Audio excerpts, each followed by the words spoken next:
Hello spooky people. It has been a really long time since I've posted anything on here. I actually made this video a while ago and I'm just getting to finishing up the voice recordings. These were all super easy and cheap to make and I had all of the stuff for it. So just keep watching, I'll show you how I made these.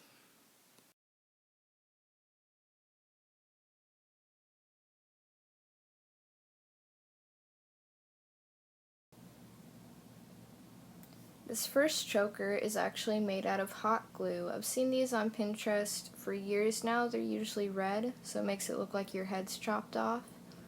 I decided to do mine out of glow-in-the-dark hot glue. That way it looks like oozing slime.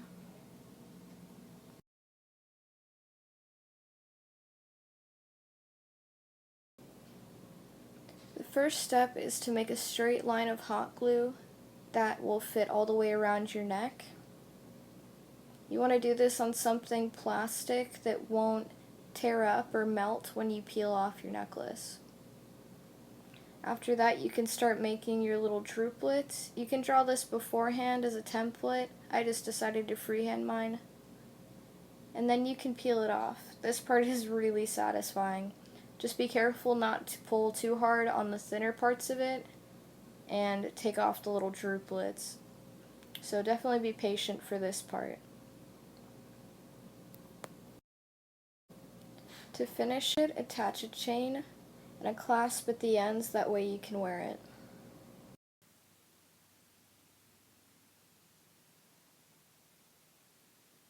This has to be one of the easiest ones to make because the choker itself is one I already had, but I wanted to find a way to attach a pendant to the center of it. So I took out the little bead that was already there and I used a jump ring to attach a little lobster clasp so that I could interchange whatever pendant I wanted to put there. And you can see all the different pendants I have. You can even leave a little bit of a chain on them, that way they dangle a bit when you attach them.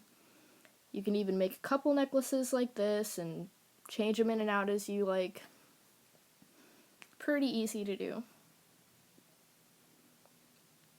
This one was the most fun. The big part of it is an old belt and the rest of it are just like little bits of necklace I already had and little beads I already had, and for this I did the same thing where I can change out the center pendant on it. So for me this was kind of a pain in the ass because I had to take a bunch of the spikes off of this belt. Some of them were already kind of gone, so I had a little bit of my work cut out for me.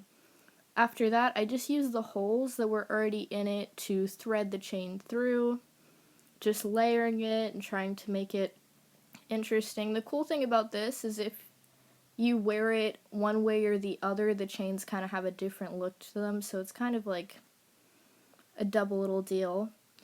And then I just used a piece of leather on the back to attach the lobster clasp for the center pendant. And I'll probably super glue this down later. I was just being lazy and I was like, fuck it, just leave it there, it's pretty sturdy. Yeah, that's me using duct tape because I was lazy as shit and couldn't find the super glue.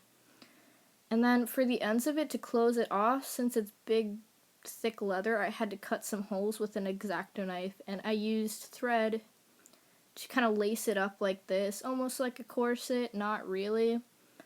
And then I would just tie the ends of it, and I put some little beads on the end so that it wouldn't come off. It gets tangled a little bit. It's kind of a pain in the ass, honestly, but I think it looks pretty cool. So for me, it's worth the trouble.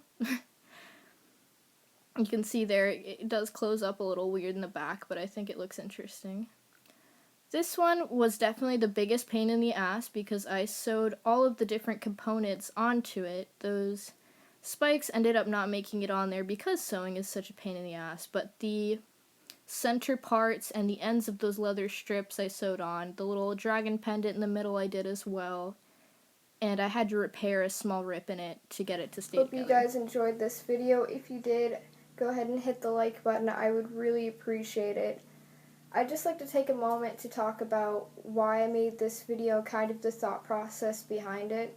Basically, everything I used to make these necklaces were things I had been and it broken, someone had given to me, or something I'd picked up at Michael's forever ago, never did anything with.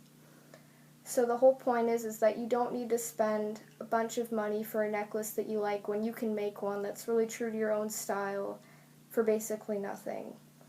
The other thing I wanted to achieve with these is that they were versatile and that I could change them up. I had seen some chokers where you could change the pendant on them and it was like 5 pendants, but I wanted to make more than one choker. That way I can change it out for all the different pendants from broken necklaces that I had.